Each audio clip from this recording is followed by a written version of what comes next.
Democratic debut. Several presidential candidates are debating tonight in Las Vegas. One of them is on the stage for the first time. Back home, the former governor of Illinois returns to Chicago after being one of nearly a dozen people given clemency by President Donald Trump. Global effort, how the Vatican is helping to fight the coronavirus outbreak. And blessed are the meek. The Holy Father tells us why it is so important to resist becoming angry with others. On EWTN News Nightly for Wednesday, February 19th, 2020.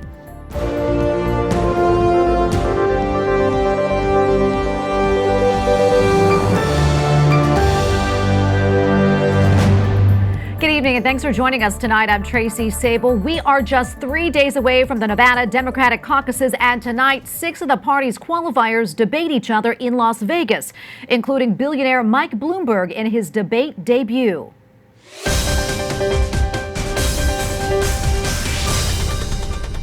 South Bend's former mayor says former New York City Mayor Mike Bloomberg is buying his way into the presidential race. What else do you call it when you dip into your endless reserves of millions and billions and don't go through the process of campaigning in states like Nevada or Iowa or New Hampshire? New Hampshire, where Bernie Sanders came in first after essentially tying for first place in the Iowa caucuses. And the CNN poll of polls shows Sanders at the head of the field with 28% of registered Democrats and likely Democratic voters choosing him. Joe Biden gets 16%, Mike Bloomberg 15%, and Elizabeth Warren 13%. Pete Buttigieg gets 10%, Amy Klobuchar 7%, and Tom Steyer with just 2%. From his pole position, Sanders takes aim at newcomer Mike Bloomberg. You know, Mr. Bloomberg has every right in the world to run for president of the United States. He's an American citizen. But I don't think he has the right to buy this election. Opponent Amy Klobuchar builds on that criticism. But we want to make sure that we have the best candidate to lead the ticket. And I don't think that when people look at Donald Trump, they automatically say, can we get someone richer? I just don't think that's what they say. I think they say we want to have someone that we know can lead this country. After spending more than $400 million on advertising, tonight, for the first time, the media mogul will engage directly with 5 other contenders who've been debating one another for months. Phillip Crowther, international affiliate reporter for the Associated Press, joins me now from Las Vegas with a preview of tonight's debate. Phillip, welcome back. So we just heard it is a big night for Michael Bloomberg. What can we expect for him? And also, can you talk about his campaign strategy, which is a little bit different from most? Yeah, it sure is different to everybody else. He's in fact not campaigning here in Nevada, for example, because Nevada is one of those 4 early voting states that Mike Bloomberg has decided to ignore completely. Nothing in Iowa, nothing from him in New Hampshire, no presence in Nevada, and nothing really in South Carolina either. He has decided to concentrate entirely on Super Tuesday on the 3rd of March, when 14 states vote, when this race truly goes national. Now, his presence on the debate stage here in Las Vegas, in a certain sense, shows that his strategy might be working out. He is high enough in the polls, in the national polls, that is, to be able to qualify for this debate stage. So what to expect from him? Well, maybe a rusty performance, frankly, because he's not used to the debate stage. Remember that everybody else that will be on that stage with him here in Las Vegas has already debated 8 times altogether. This is the 9th debate in a series of 12. The other thing you can absolutely expect from his opponents in this race is that they will be attacking him. The likes of Senator Bernie Sanders, the front runner right now nationally, he has said that no one should be able to buy their way to the presidency. That is his view of Mike Bloomberg, and there will be attacks coming from all sides against the former mayor of New York. That is for sure. Well, Phillip, former Vice President Joe Biden did not do so well in Iowa and in New Hampshire. So how important is tonight and then the caucuses this weekend for him? Well, the caucuses here in Nevada are not necessarily a must-win for him because we simply don't expect him to win here. The man who's expected to come out as the victor from the Nevada caucuses is Bernie Sanders, as he is in almost all of the voting states that we're expecting over the next few weeks. He really is looking like a front-runner. The position, of course, that former Vice President Joe Biden had until a very short while ago, until he performed so badly in Iowa and in New Hampshire. Now, there is one reason why Joe Biden has to do relatively well here in Nevada. That is because the demographics here are so different to the two earlier states. There is a pretty high percentage of Democratic voters who are Latino here and who are African American. Those, in theory, are voters who Joe Biden would like to say he traditionally has on his side, but Bernie Sanders has been making inroads there as well. It's not yet make or break time for the former vice president, but almost. That make or break time, that will come in South Carolina next week. That truly is a must-win state for Joe Biden. Well, we saw some significant problems with the caucus system in Iowa. Nevada is also a caucus. What type of system is Nevada using to tally the votes? And do you think it's possible, Phillip, that they'll run into the same problem as in Iowa? Well, the Democratic Party here in Nevada has said that it won't be using an app and certainly won't be using the same company that built the app that went so badly wrong in Iowa. So things should be that little bit smoother here in Nevada. Now, this will be a different scenario compared to Iowa. I would call these partial caucuses, if you will, because on Saturday, those doors for those caucus sites will be opening at 10 a.m. here local time. We're expecting results during the afternoon. Now, that's different to Iowa to start off with. But the other big difference is that people have already been voting. There is early voting in Nevada, but those aren't caucuses. There is no debate there between the supporters of different candidates, the likes of which you see in caucus sites traditionally. This is just a straight-up vote that people have already been doing in these early voting sites. So those are some of the differences between those two states, and the Democratic Party, certainly of Nevada, and the Democratic Party nationally will be hoping that this goes a lot smoother than the Iowa caucuses did.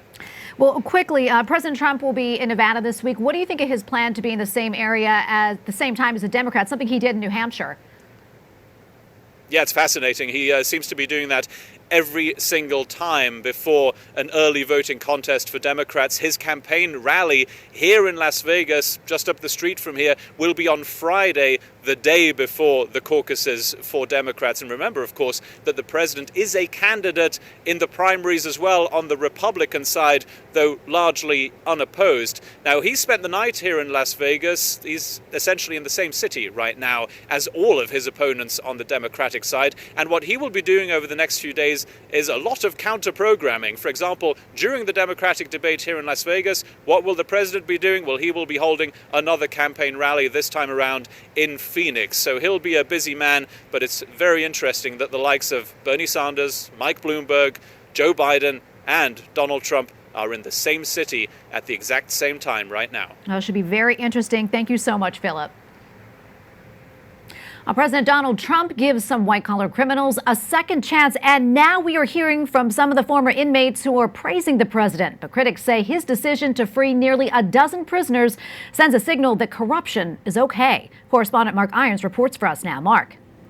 Tracy, the president's latest batch of pardons and commutations include former Illinois Governor Rod Blagojevich, who is now reunited back at home with his family after President Trump commuted his 14-year prison sentence. Rod Blagojevich, the former Democratic governor of Illinois, thanking a Republican president. We want to express our most profound and everlasting gratitude to President Trump. Blagojevich now calls himself a Trumpocrat who would vote for the president in 2020. He's also grateful to God. My faith in him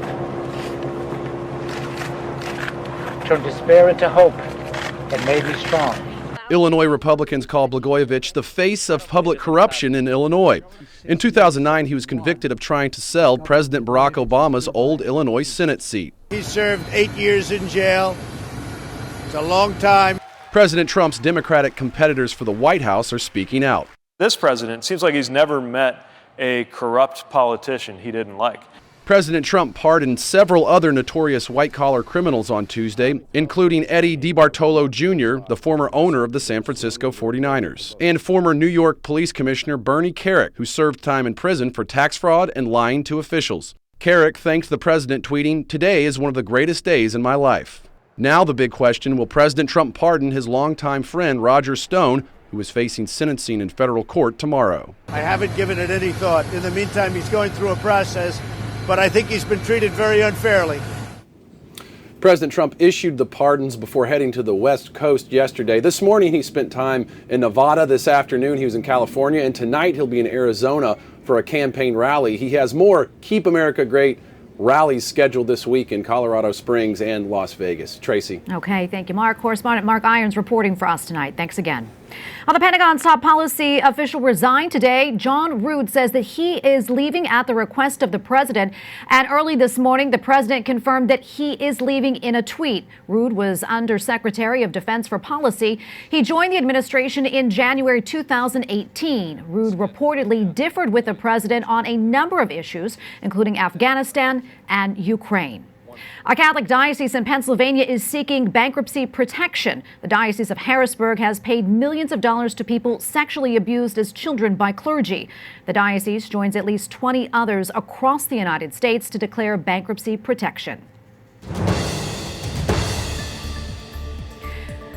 The U.S. Secretary of State is visiting Saudi Arabia and says that he will bring up the case of a Saudi-American doctor who is on trial and cannot leave. Mike Pompeo arrived in Saudi Arabia with his wife this morning. He is scheduled to speak with Saudi leaders on security issues, threats from Iran, and other human rights issues.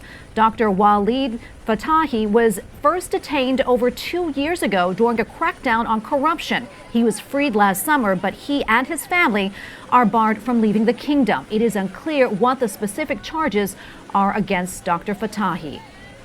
A Catholic bishop in China is the oldest person to recover from the coronavirus. Bishop Joseph Zhu Baiyu is 98 years old. He is the Bishop Emeritus of Nanyang. On February 2nd, he was diagnosed with the virus officially known as COVID-19. So far, the virus has killed over 2,000 people and sickened more than 75,000. The Vatican has donated more than 600,000 face masks to help stop the spread of that virus. In northern Syria, flights are resuming at Aleppo International Airport for the first time since the war started more than 8 years ago. It's located in Idlib province, the last stronghold of the rebels. 2 months ago, the Syrian government launched an offensive to crush the rebels with the help of Russian air power. But the United Nations says the offensive forced nearly 1 million refugees to flee, half of them children. A couple of Catholic churches in northern Iraq destroyed by ISIS will be rebuilt. Al-Tahiri Church in the old city of Mosul was built back in 1862. ISIS severely damaged the church when it invaded in 2014. The United Nations announced last October that it would team up with the United Arab Emirates to rebuild the church. It's also rebuilding a second church in Mosul, which dates back to 1873. A priest kidnapped in Nigeria was freed last night by the gunman who abducted him. Father Nicholas Obo was kidnapped last week in the southern part of Nigeria. A statement from the Diocese of Yorami thanks supporters for their prayers. Several children were also kidnapped along with him. However, no word on their condition.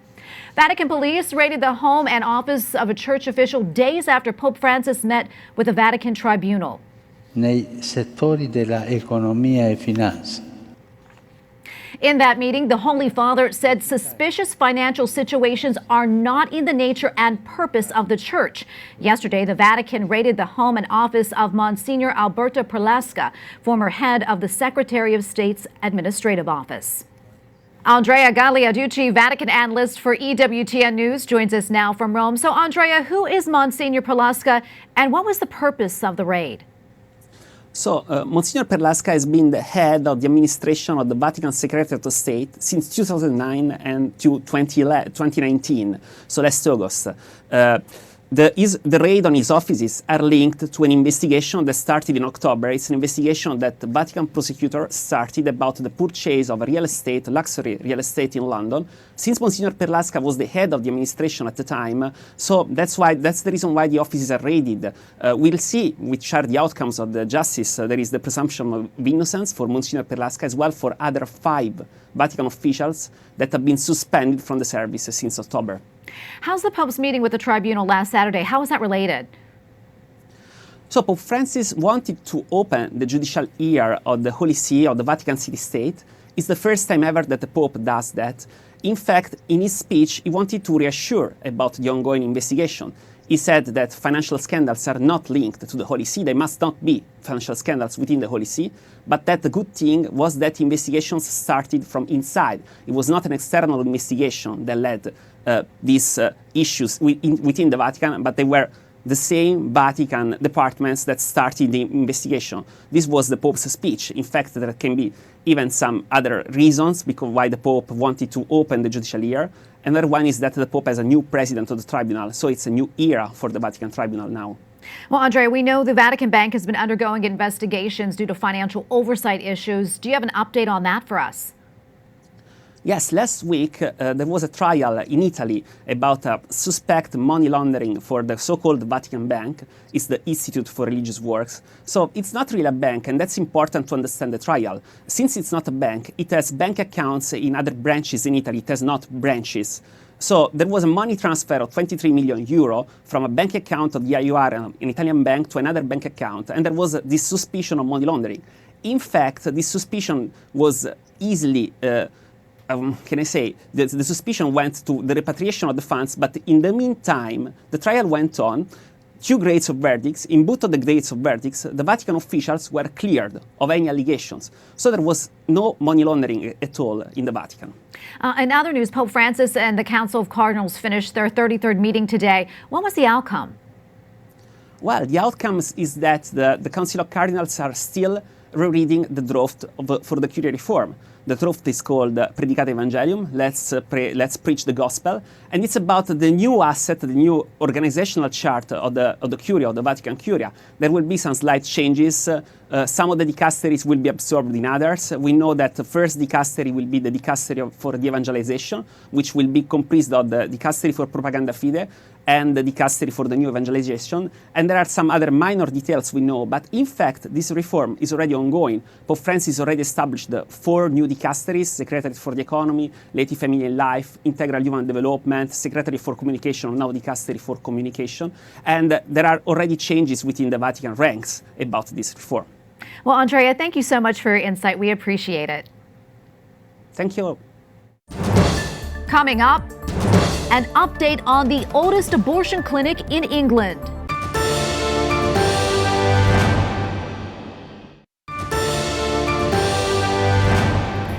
The oldest abortion clinic in the United Kingdom has shut its doors. The center in Birmingham, England, opened in 1969. It closed late last year. Pro-lifers had prayed outside of the clinic for decades. Catholic priests and religious sisters also often stood outside the abortion clinic offering prayers. Joining me now via Skype to discuss the closing is Robert Colquhoun, director of the International Campaign for 40 Days for Life. Robert, thank you so much. Welcome to the show. So what was the official reason given for the clinic closing? Well, Mary Stopes did not bid for their contract to be renewed. They argued that they weren't being paid enough money, but we've had pro-lifers who've been praying outside that clinic for decades now, and almost 50 years to the day. This Mary Stopes abortion centre that was doing up to 10,000 abortions a year has amazingly closed. So some people would say it was prayer. The abortion providers would argue that it was about money. But we've seen over 100 babies that have been saved from abortion outside this abortion centre during a 40 Days for Life campaign. It's been absolutely incredible. Robert, tell us about the prayer campaign. Who participated, and did it change anyone's mind about abortion or having one?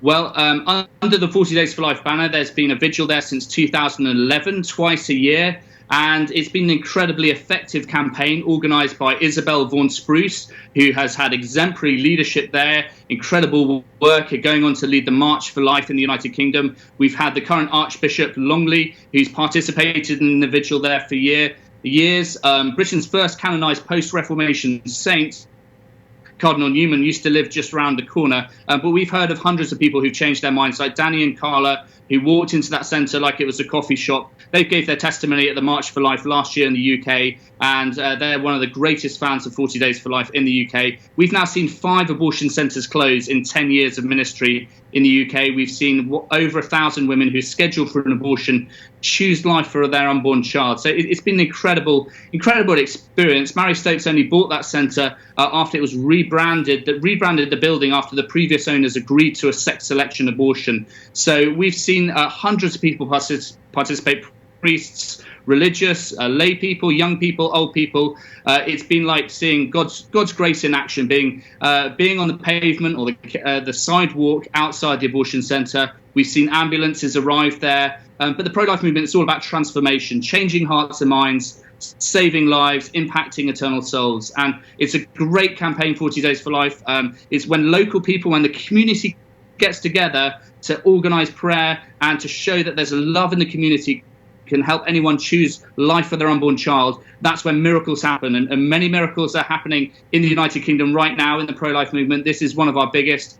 Almost 50 years to the day this abortion centre closes. This is something that can happen in your community. So, God is working through more than 500 cities where 40 Days for Life is being organised this Lent in 2020. So go onto our website and have a look, get involved in this campaign. It's God at work on the pavement or sidewalk outside abortion centres. Well, absolutely amazing. Quickly, we don't have much time left, but what's next for 40 Days for Life in the UK? Well, it's a really exciting time. We've got 13 vigils around the United Kingdom. That's the largest number we've ever had. There are a total of 100 abortion centres in the United Kingdom. We also have a Supreme Court case where one of the mothers who chose life outside Ealing, one of the abortion centres in London, she's taking the local council to court saying that the buffer zone is preventing pro-lifers from expressing their opinion and offering help to mothers like herself. So we're going to see a Supreme Court case regarding whether buffer zones are legal or not. So it's always an exciting time in the pro-life movement. The bigger picture is that Britain continues to pay and export abortion around the world, including to countries where abortion is illegal. So I really hope that we can see Mary Stopes defunded internationally. We can expose some of their business in other countries, which is happening illegally, and that we can tap into some of the pro-life resources in Africa and to reach out to many countries where abortions are happening illegally. Robert, thank you so much for your time. We hope to talk to you again. Thanks again. Thanks so much indeed. Up next, Pope Francis tells the faithful one way to avoid becoming angry with others.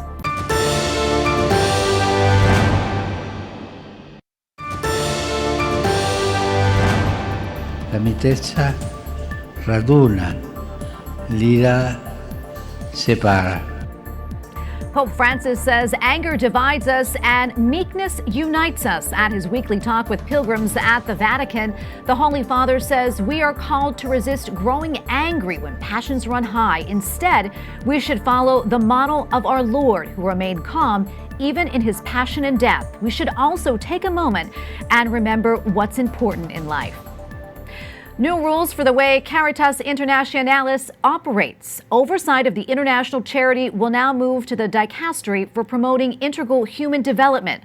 Pope Francis also approved other internal rules for the charity after meeting with the Vatican Secretary of State last month. Caritas is the largest global aid network. For the first time in almost 500 years, a Catholic Mass will be celebrated at a cathedral in Switzerland. The Cathedral of St. Pierre was the seat of the Catholic bishops of Geneva up until the Protestant Reformation, when a Catholic worship was banned. The last Mass celebrated at the cathedral was back in 1535. The Diocese of Lausanne is planning the Catholic Mass on February 29th. And you can find out more how Protestants are welcoming the Catholic Mass by going to our sister publication, CatholicNewsAgency.com. The First Lady of the United States was honored today at a Christian college in Florida, where she talked about the battle against opioid addiction. I've seen firsthand how opioid abuse affects families, who are struggling with addiction. I have traveled to children's hospitals and treatment facilities who support those affected by opioids. Melania Trump also touted her Be Best program at Palm Beach Atlantic University earlier today and talked about her anti-cyberbullying initiative. The school presented her with an award at its Women of Distinction luncheon. Money raised from the event goes towards a scholarship fund for female students. We thank you for watching tonight. For the entire EWTN News Nightly team, I'm Tracy Sable. We're back tomorrow with more news from a Catholic perspective. Good night and God bless.